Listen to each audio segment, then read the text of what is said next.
Kate here from Normal Minecart. Welcome back to our review, and today I'm reviewing Amazon's Fallout series. Now, because I don't pay for Prime, I'm having to use my mom's account to watch this. The only reason I don't pay for Prime is because, well, yes, I have money. I don't really have the money to constantly pay for Amazon Prime, so, yeah, there is that. So, yeah, and also, unlike my other reviews of the Boom Boomder episodes, I wasn't able to get footage of the episode because Amazon seems to have some sort of thing in their system where, like, if you try to record an episode, it will only show up as a black screen in the recording software you happen to use, so there's that. So you're not going to see any clips of the episode, sadly. And, yeah, and also something to note that these episodes are quite long. So, yeah, there's that. Anyways, time to get to the review. This is Season 1, Episode 1, The End. The episode starts off where a kid is having a birthday party. Everyone's happy. There's a cowboy entertaining people. I bring up this cowboy because they come up later. But we also see on the TV that whenever the news is on, we hear, like, we get a little glimpse, like, we get some glimpses that, no, things aren't perfectly okay like they seem to be. And obviously, but besides that, yeah, people are having a good time. Then we get to a scene where, like, the father, who is the cowboy, and his adoptive daughter are talking. And one of the things that happens to be brought up is this technique you can use if you see a nuclear blast cloud, like, you know, the cloud that appears after a nuclear explosion. So basically, okay, before I explain it, I want to have someone on screen that explains it better than I can, just in case. Basically, what you can do is you can close one of your eyes and hold up your thumb. And basically, what you can do is measure the nuclear blast, and if the blast passes your thumb, then you are in the danger zone. But if it doesn't pass your thumb, you are in the safe zone. And it's funny they mention this because this Vault Boy image that is, you know, associated with Fallout, it shows him doing the exact same thing. And considering the lighting on him, yeah, he's in the danger zone. But yeah. Then her dad goes to get her some cake, and she happens to look at a nearby city, only to notice that it just got nuked. A giant nuclear blast happened. She's starting to do the something and slowly starting to panic, which, you know, is understandable since, you know, it is, a nuke.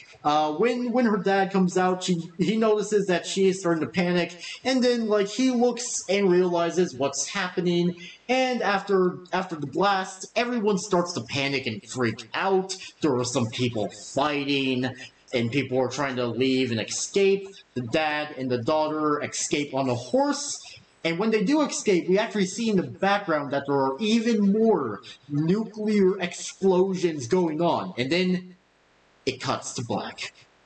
And honestly, a good intro start, a good intro to this series.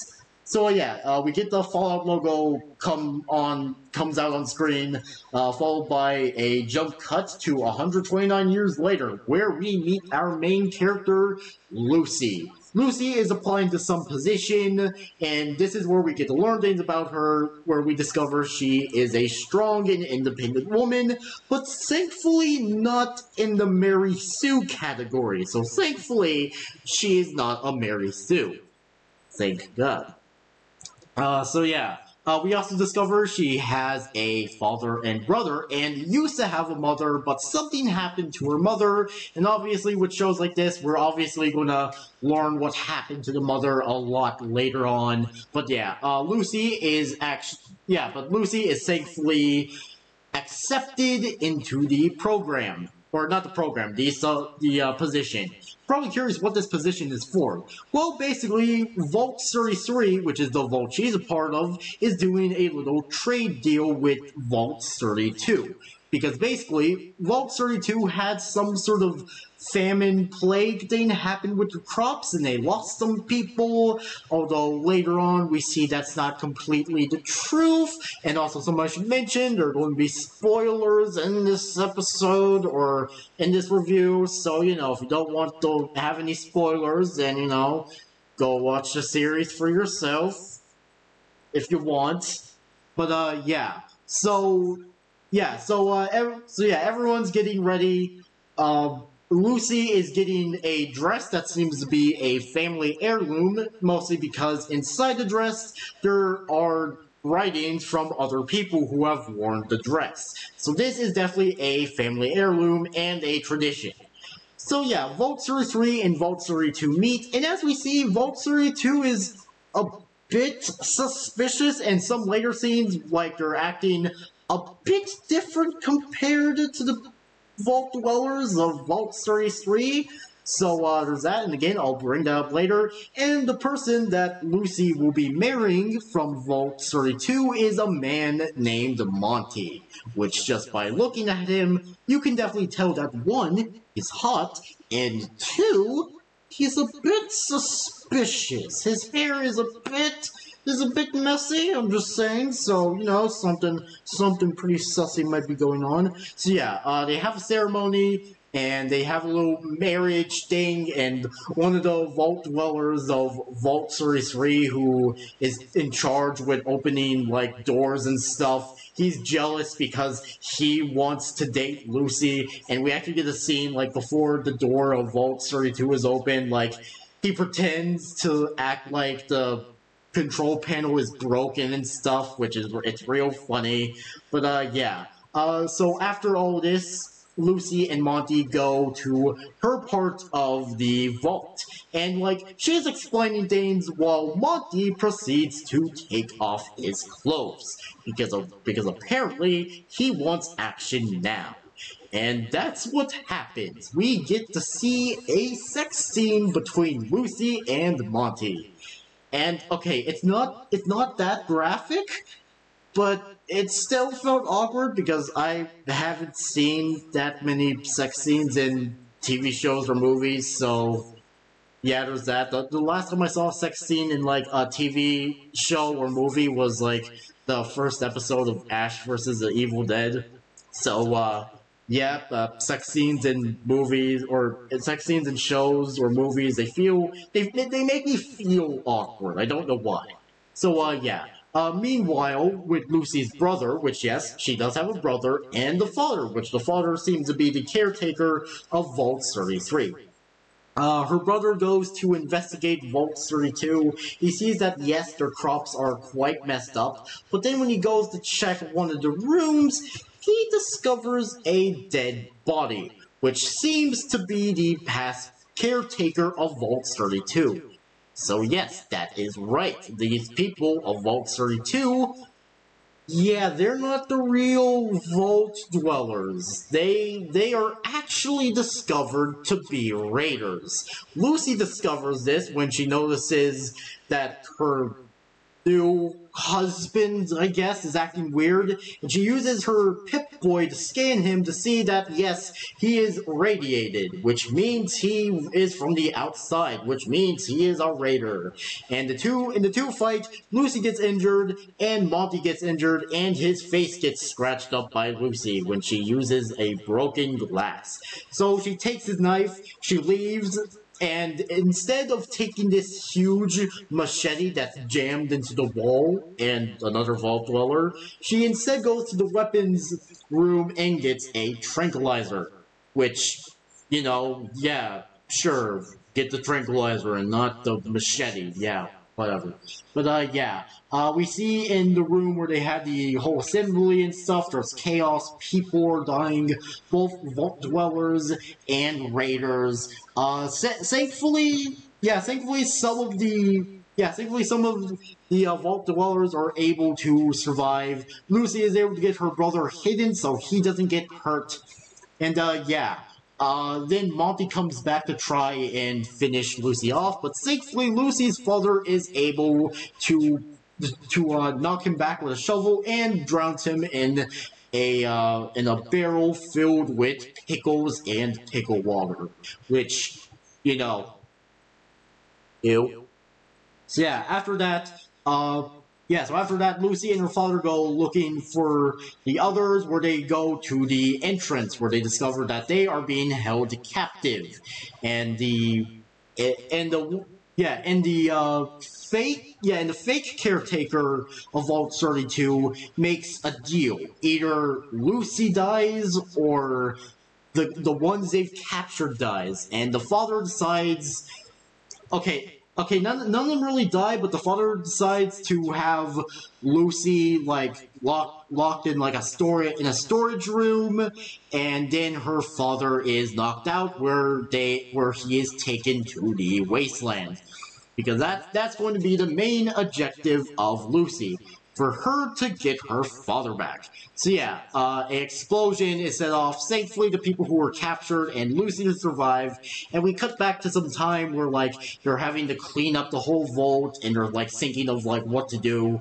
Lucy proposes, hey, how about we try and save my father? And obviously, the three higher-ups say no, because, you know, they still want to stay in power. So yes, corruption at its finest.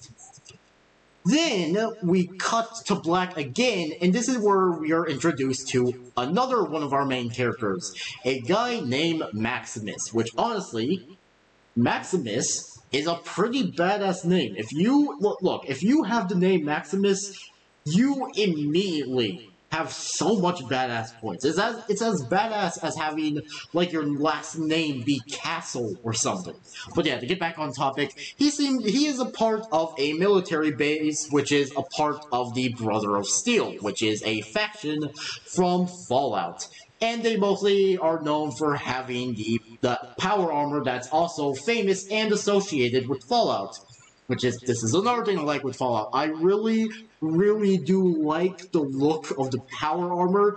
It's awesome. I love it, even if, to be honest, I like the original design of the power armor, but the other designs, pretty sick. So, yeah, we see that Maximus, like, he's not bad, but he's not really a great student, because they do have, like, an education system thing where, like, they teach their teachings to the other members and stuff.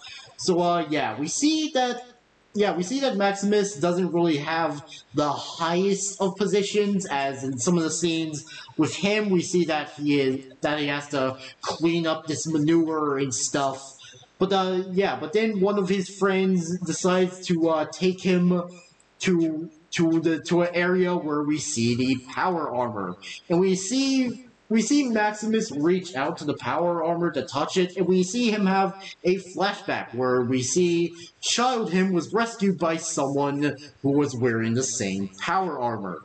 So, yeah, that's pretty cool. We get some lore of why Maximus decided to join the Brotherhood of Steel. So, yeah, after this, we cut back to Lucy, where her brother and the guy who is totally not a simp for her are making their way to possibly get out into the wasteland. But the thing is, Lucy wants to go out alone, so she tranquilizes, I'm sorry if I mispronounced that, but she tranquilizes the guy who opened the door, and she tells her brother to not come along. Thankfully, her brother admits that he is a chicken, so, you know, and honestly, I don't blame him. Like, how would you react if you had to be sent out into, like, a radioactive wasteland where there were, like, a bunch of mutated creatures or something? Yeah, you'd be shitting your pants as well. So, yeah, two people come up to try and stop her, but it's too late. She comes out, and we see that, yeah, it is a wasteland. And we also see some mummified bodies. Okay, I wouldn't say everywhere, but we definitely see a decent amount of mummified bodies. And yeah, we see that, yep, this is a Fallout. After this, we then cut back to Maximus, where we see that one of his friends who was promoted to a position had been injured had been injured. His injury being the form of when he put on his boot, he was cut by these razor blades that were put in his boot, and people saying that it's Maximus, so of course, he's the one who's getting currently punished for it, but he doesn't really have... okay, it's not really punishment he gets, he's just talked to, and he has to explain... And he has to explain that, no, it wasn't him, and he has to explain his loyalty. The person he's talking to, he likes to hear that. Yeah, Maximus is given the position that his friend got, and he is sent on a mission. The mission that the Brotherhood of Steel are going on is going after someone who is a part of another faction called the Enclave. Apparently, this guy has something really important that the Brotherhood of Steel and the Enclave want. So, yeah, we also see that he has a dog with him. Well, we don't really get to see, like, the two in person. We mostly get to see pictures of the two. But, yeah, we see that, yes, the man does have a dog who resembles Dogmeat, which is the dog, which is a main companion you can get in the Fallout series. So, yeah, Maximus is sent to go with a Brotherhood of Steel member to hopefully track this man down. Because again, the Brotherhood of Steel want what this man has. And speaking of the Enclave, we then cut to another scene where 3 Enclave members kill a guard to a building, and they go inside the building because they are looking for a certain person who happens to be a ghoul. The main man explains that his father used to work with this person, and 2 of the other men that he's with are, like, cautious and scared because, like, you know, the character that they're talking about happens to be a ghoul. So, yeah, they dig him up, they open... they dig him up, they open his box, he comes out, and thankfully, he's not feral.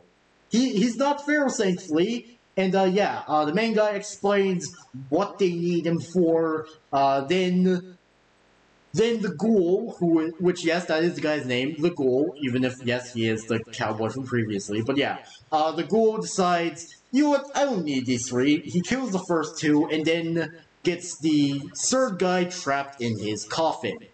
Okay, not really trapped, just he throws him in the hole that his coffin was buried in, and that's really it, and then he just leaves. And after that, the episode ends. So, yeah, not completely ends, but, yeah. And because this is a show, of course we get, like, some small scenes of what the next episode is going to be like, which this is where, like, most of the action is going to happen, and it's possibly where our 3 main characters are finally going to meet together and have some sort of team or something. But, yeah. So, yeah, honestly, it's a pretty good first start, because, you know, first impressions are obviously important, so there's that. But, yeah, it's a pretty good start. I give this one a 6 out of 7 stars. I really did like the opening for the episode, like, showing, especially since, again, like, everyone has a fear of, like, a whole nuclear war, so, like, the show depicting that, honestly, pretty good. I also really do like the costume and set designs. Like, the Vault Dweller outfits look really good. I really do like the Pit Boys. The armor, like the power armor, also looks freaking sick. Like, I like how it looks. And obviously, everything looks high quality because, you know, this is funded by Amazon and Bethesda, so obviously the show would look pretty damn good. But, yeah, I also really do like Lucy. Happens to be... I do happen to like her, and, yeah. So, yeah, this episode was pretty good.